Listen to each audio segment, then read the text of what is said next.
Boxing has given us legends like Muhammad Ali, Sugar Ray Robinson, Mike Tyson, and Floyd Mayweather, names that would define greatness. But there's one fighter whose career stands apart, whose legacy is unlike anything boxing has ever seen. Manny Pacquiao. Why? Because Pacquiao's story is the most unbelievable rise in sports history. From absolute poverty in the Philippines, selling donuts and sleeping on the streets, to becoming an 8-division world champ, a feat that no boxer has ever matched. Pacquiao's a definition of defying the odds. But here's the thing. Pacquiao's greatness isn't just about the belts. It's about the way he fought. He didn't cherry pick. He didn't wait until opponents were past their prime. He fought anyone, anywhere, anytime. And yes, even though he took losses, those risks are what built his legendary status.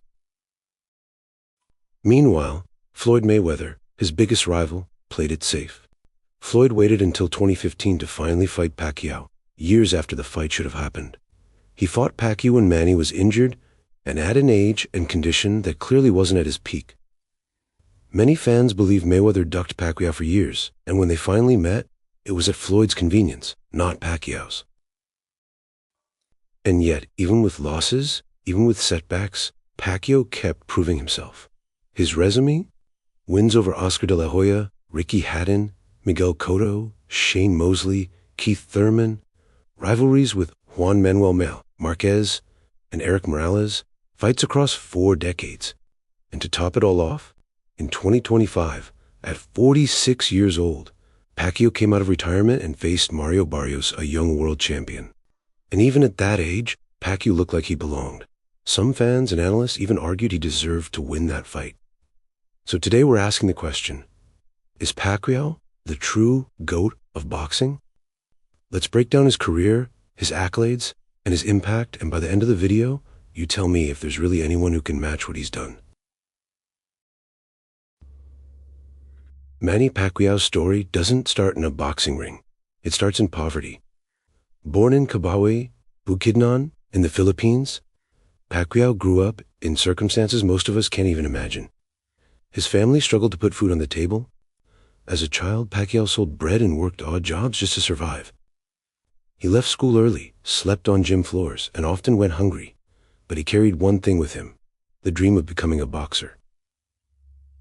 Here's where it gets wild. Pacquiao wasn't supposed to make it. He was too small, too thin, too poor. When he left home as a teenager to pursue boxing in Manila, he only had a few pesos in his pocket. He literally stowed away on a ship just to chase that dream. Most fighters who start in these conditions, they burn out, disappear, whenever they even get a chance. But Pacquiao, he rose from nothing to become a professional fighter at just 16 years old, weighing only 106 pounds. This is important because greatness in boxing often starts with hype, with big promoters, and with big money backing it. Pacquiao had none of that.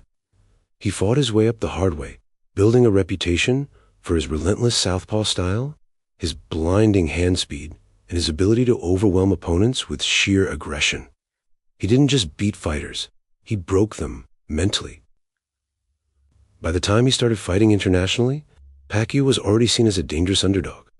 He shocked the world when he knocked out Lilo Ledwaba in 2001 to declaim the IBF Super Bantamweight title. That fight put him on the map. But more importantly, it set the tone for his career. Pacquiao wasn't going to tiptoe into greatness. He was going to take it by force. From there, his career exploded. He took on the Mexican legends, Marco Antonio Barrera, Eric Morales, Juan Manuel Marquez, and carved out a rivalry that defined an entire era of boxing.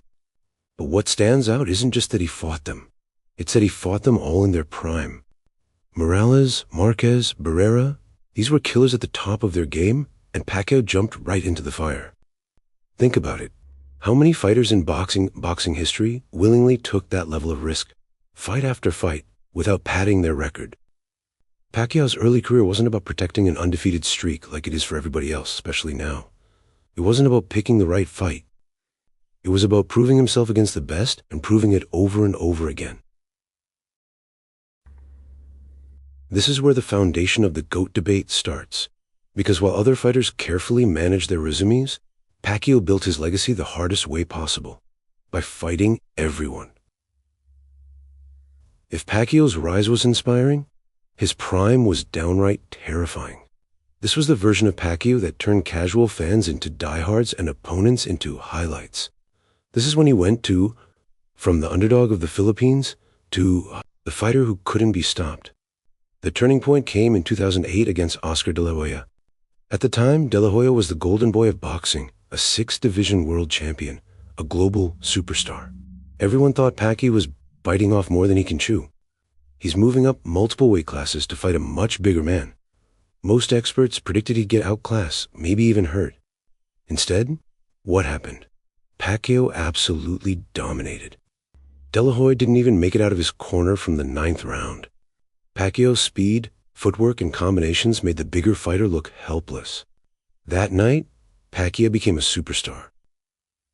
Then came Ricky Hatton in 2009.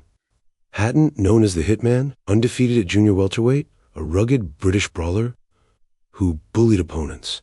Pacquiao didn't just beat Hatton, he obliterated him with one of the most brutal knockouts in boxing history. The perfect left hand that sent Hatton crashing to the canvas, unconscious, in the 2nd round. That knockout is still replayed today because it's not just iconic, it's chilling. Pacquiao wasn't just winning fights, he was ending them in devastating fashion. Next, he fought Miguel Cotto, a Puerto Rican warrior in his prime, known for his power and toughness. This was supposed to be a war, and said it was another Pacquiao showcase. He walked Cotto down, faltered him with relentless combinations, and forced a stoppage in the 12th round. Pacquiao had now beaten 3 elite names in a row across multiple divisions, and he was still just getting started. But here's where Pacquiao's legacy becomes untouchable. He became the only boxer in history to win titles in 8 different weight classes. Think about how insane that is. Most great fighters dominate one division, maybe 2. Floyd Mayweather, for example, won titles in 5 divisions, which is still remarkable. But Pacquiao? 8. From 112 pounds all the way up to 154 pounds. No one else has done that. Not Ali, not Tyson, not Mayweather, not anyone. The way he did it was just as impressive. Against Antonio Margarito in 2010, Pacquiao fought for the super welterweight title. Margarito was a huge, dangerous fighter, easily outweighing Pacquiao by 17 pounds on fight night. And yet, Pacquiao destroyed him. He landed over 400 punches, broke Margarito's orbital bone, and made a giant of a man look slow and helpless.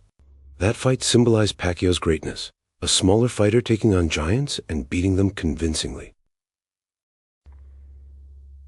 But Pacquiao wasn't just winning fights. He was carrying the sport. He was becoming a global icon and the first fighter to truly bring boxing to the mainstream in the late 2000s and early 2010s. Pay-per-view numbers skyrocketed. Fans who didn't even watch boxing tuned in just to see the fireworks. And here's the kicker.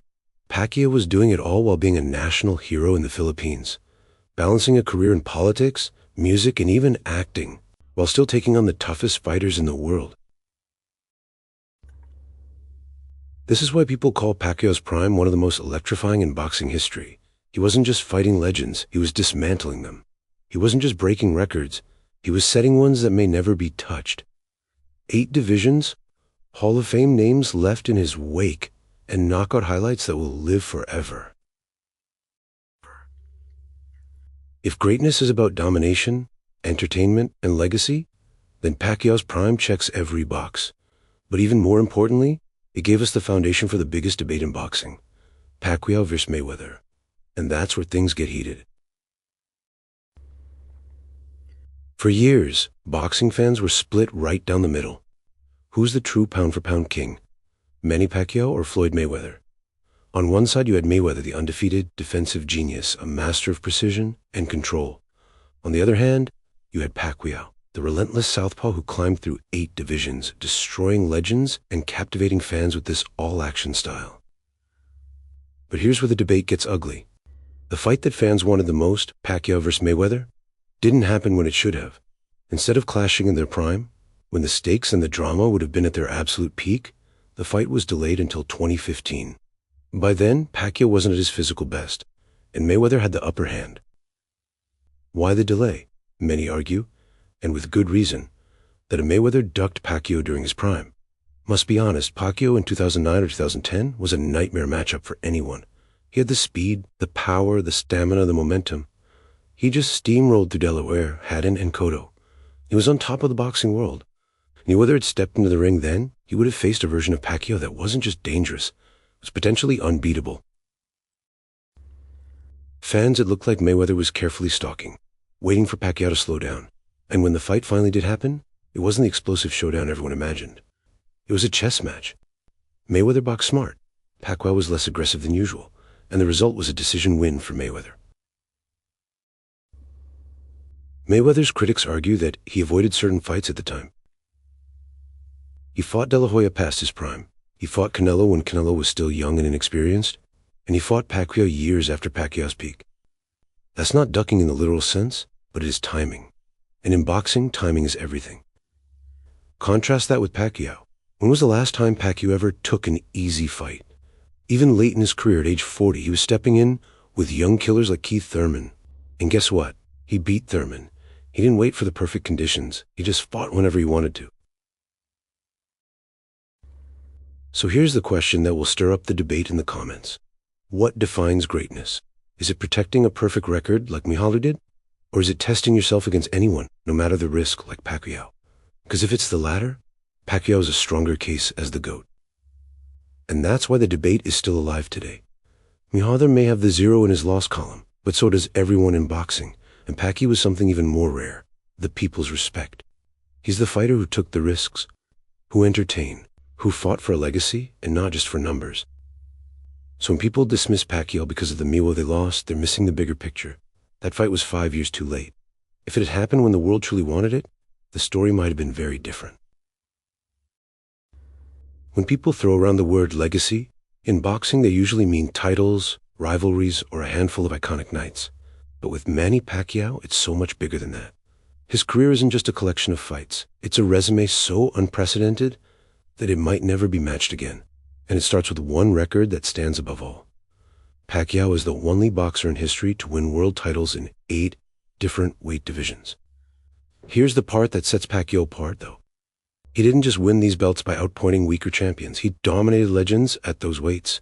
At featherweight, he dismantled Marco Antonio Barra. At super featherweight, he outlasted Eric Morales. At lightweight, he obliterated David Diaz. Then, as if that wasn't easy enough, he jumped to welterweight and absolutely annihilated Miguel Cotto, a naturally bigger and stronger fighter. Each step up in weight class wasn't just survival. It was domination. Now let's step back and compare this to all their all-time greats. Floyd Mayweather, Sugar Ray Leonard, Roberto Duran, Muhammad Ali, all of them are legends, but none of them won titles in 8 divisions. Pacquiao stands alone. This isn't just another accolade. It's an untouchable achievement that might never be broken. Fighters today are too selective, too cautious, and too managed. Pacquiao fought anyone, anywhere, any way, anytime, no excuses. And beyond the belts, Pacquiao holds a record that is just jaw-dropping. He was the first boxer to win the linear championship in 5 different weight classes. He's fought in 72 professional belts with 62 wins, 39 knockouts, and only 8 losses, most of which came either way early in his career or against elite competition at the end of his career. Unlike many fighters who pad their records with easy wins, Pacquiao's resume reads like a Hall of Fame list. Even more impressive, he wasn't just winning fights. He was doing it while putting fans first. Pacquiao has been involved in some of the greatest, highest-grossing pay-per-views in boxing history. Fans tuned in not to just see if he would win, but because they knew he would put on a show. His style guaranteed action. He wasn't there to dance around or cruise to a decision. He was there to go to war. And then there's his longevity. Pacquiao wasn't supposed to be relevant in his late 30s, let alone his 40s. But in 2019, like I mentioned, at age 40, he beat Keith Thurman. And if you need more proof of his ridiculous longevity, just look at his most recent comeback. At 46 years old, he stepped into the ring against Mario Barrios, a younger fighter, and he pushed him to the brink. Keep in mind, Barrios was beating Davis until the end of the fight, until Davis finished him. Many fans and even some analysts felt Pacquiao had done enough to win.